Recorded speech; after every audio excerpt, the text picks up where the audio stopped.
professores estaduais aprovaram greve por tempo indeterminado em função do parcelamento de salário do governo do estado.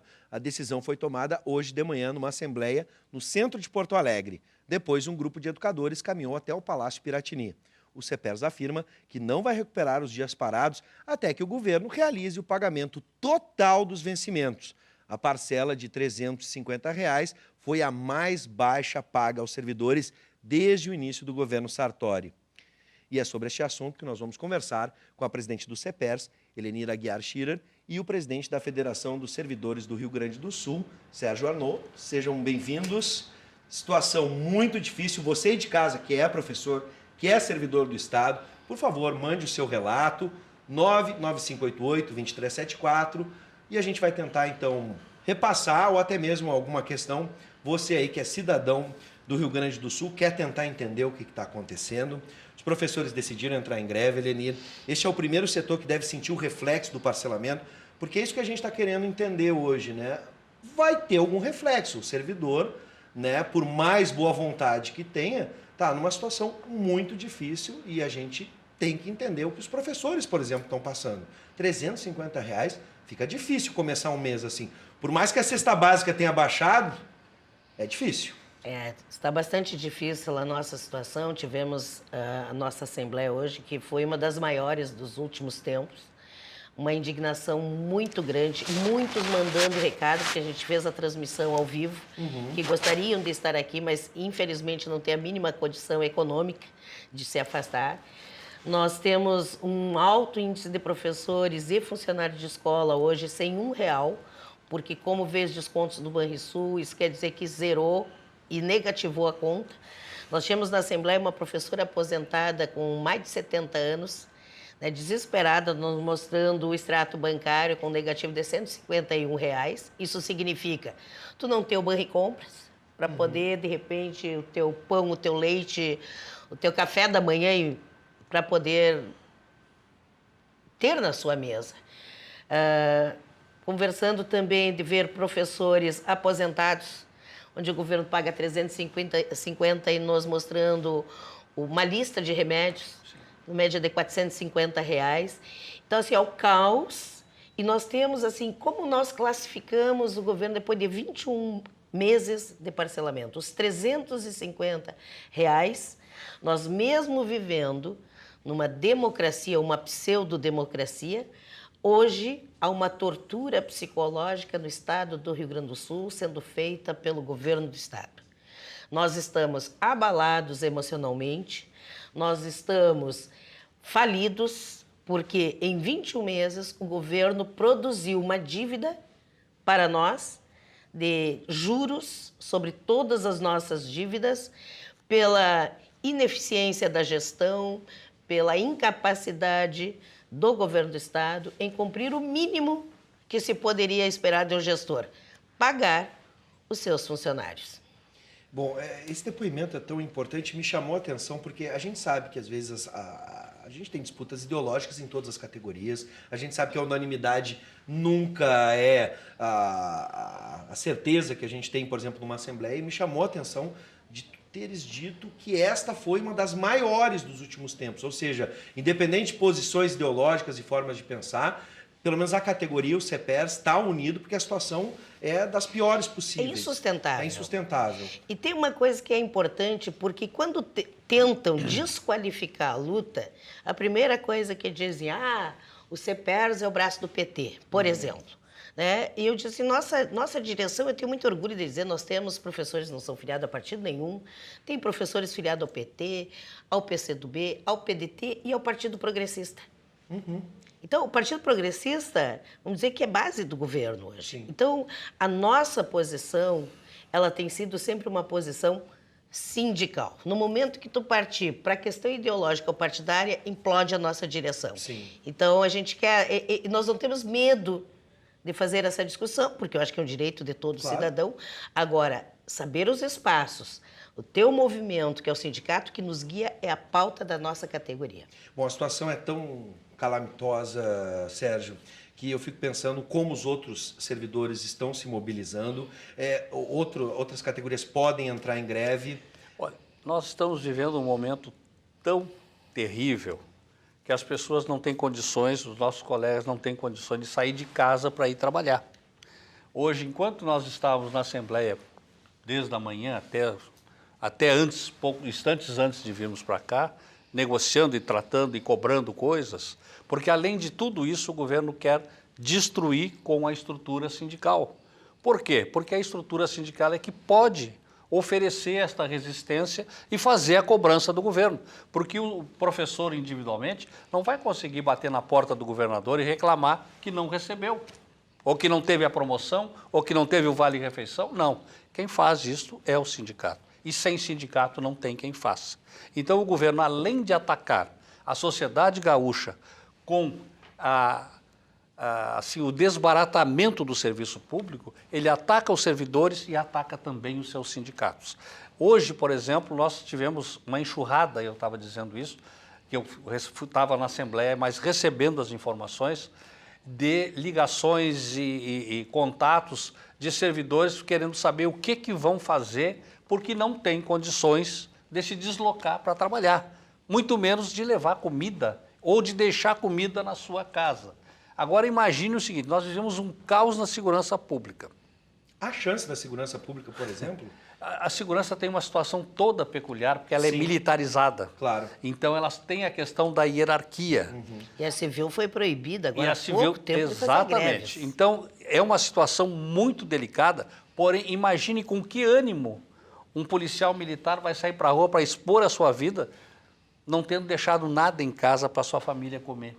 É uma barbaridade. A sociedade tem que se dar conta do descalabro que é essa administração estadual, que nós estamos já chegando perto do final do mandato e não podemos acreditar mais em nada. Porque primeiro precisava aumentar os impostos porque tinha que fazer caixa, aumentar os impostos, né?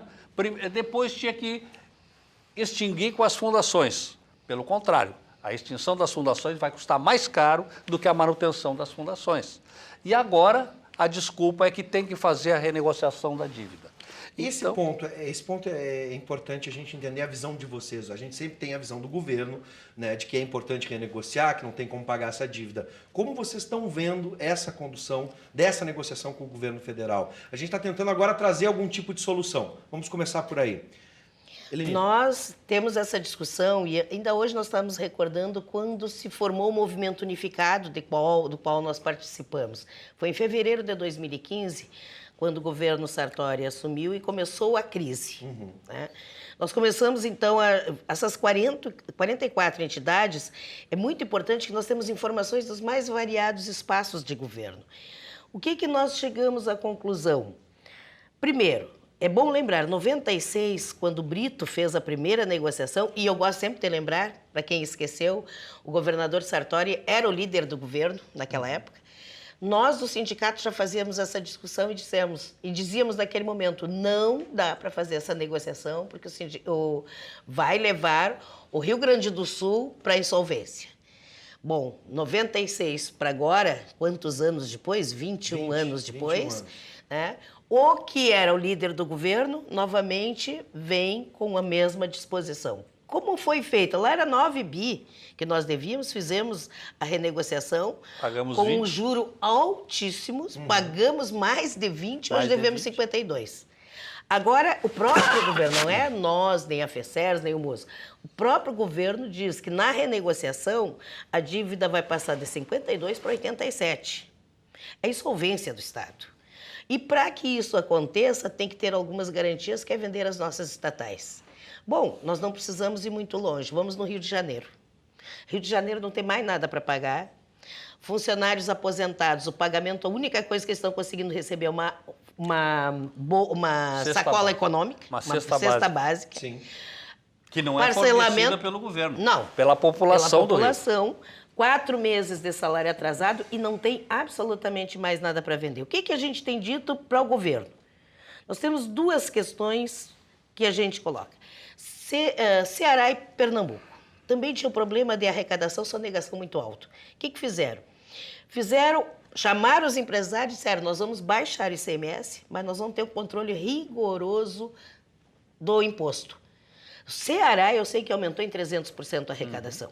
E Pernambuco também. São 2 estados que tu ouve falar que está em crise. Não tem crise. Agora, aqui no Rio Grande do Sul, quando tu paga R$350 para uma professora, ou para um servidor de escola, ou para hoje um delegado, um brigadiano, todos nós do executivo, quando tu paga isso, como tu justifica que até julho já estava batendo em 4 bi a sonegação do imposto no Estado, sem fazer absolutamente nada para evitar. E tu dá incentivo fiscal de 9 bi, quer dizer, tu não precisa me pagar, tu dá esse incentivo, mas, cara, tu não está pagando o salário. O meu salário quer dizer que não vai falir o Estado. Sim. Eu não tenho vergonha de dizer, 33 anos de trabalho, R$1.837. Não faz. Confesso, olha, eu estou aqui há 12 anos na Ubra. Os relatos que vocês estão me dando me deixam envergonhado como gaúcho. E a gente está falando, eu vou me solidarizar porque estou na área da educação aqui dentro da universidade e eu fico pensando, a gente há pouco tempo de discussão com os magistrados aqui. Claro, a gente não quer perseguir nenhuma categoria. Sérgio, os relatos são tão difíceis, eu estou tentando achar uma solução. Pensar, e você de casa deve fazer esse mesmo exercício.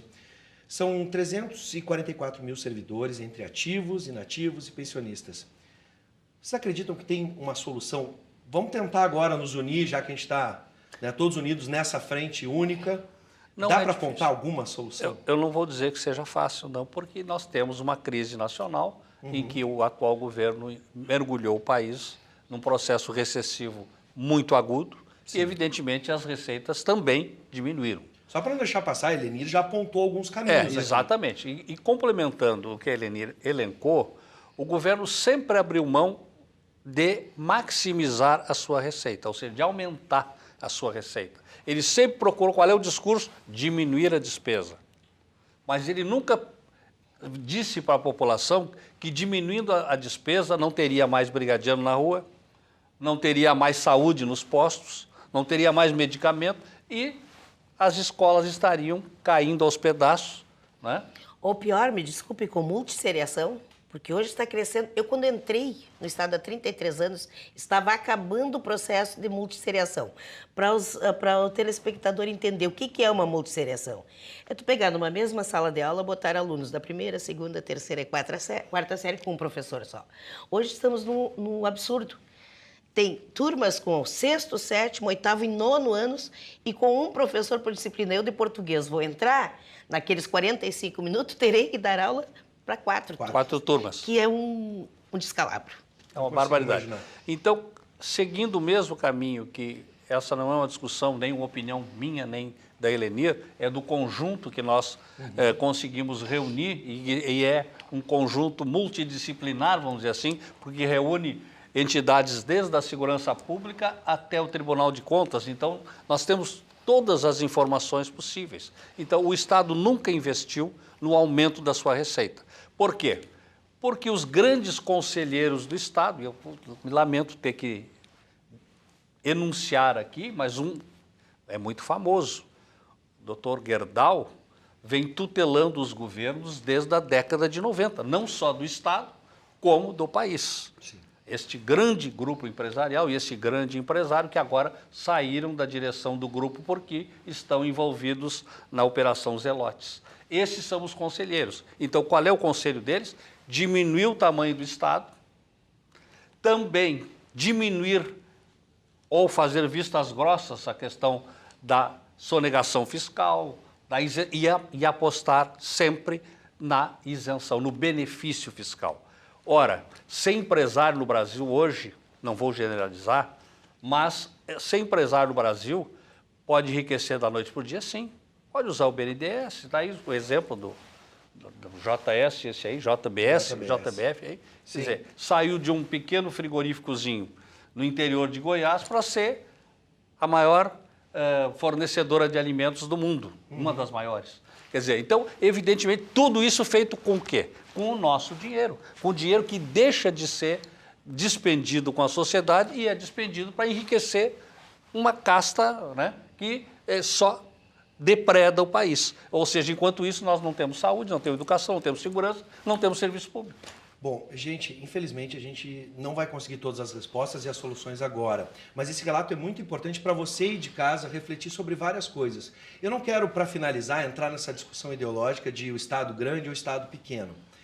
Gostei da sugestão do menos é mais. Às vezes a gente aumenta a alíquota, mas deixa de arrecadar. Às vezes com uma alíquota menor, mais simples, dá para se arrecadar mais. O menos é mais, às vezes. Mas para fechar, até deixa eu só por favor, te dar assim uma... Porque também tem diferenças. Por exemplo, o Ceará eu acho que é muito importante. Que até a própria comunicação, se pudesse se apropriar. Lá parece que eles têm uma cobrança de transferência, de herança, que pode ser até 8%, lá eles cobram os 8%, porque é das grandes fortunas. Aqui no Rio Grande do Sul parece que é 4%. E assim então, quem tem muito, quase não paga. Eu só quero terminar com uma reflexão, não muito. sei se vocês vão concordar. Em vez da gente... Hoje não vamos discutir o Estado grande ou o Estado pequeno, as discussões ideológicas. O que não pode, independente do tamanho do Estado, é o servidor ser pequeno. É aquele que vai atender a população. Diminuir o servidor com R$350 não vai atingir o servidor, vai atingir você aí de casa. Então, vamos terminar com essa reflexão, esquecer um pouco o lado ideológico do Estado, grande ou pequeno, mas jamais o servidor pequeno. Sejam sempre bem-vindos e contem aqui com espaço para que a gente possa lutar pelo professor e para o servidor público que servem, que trabalham para a gente. Obrigado. Sejam bem-vindos sempre.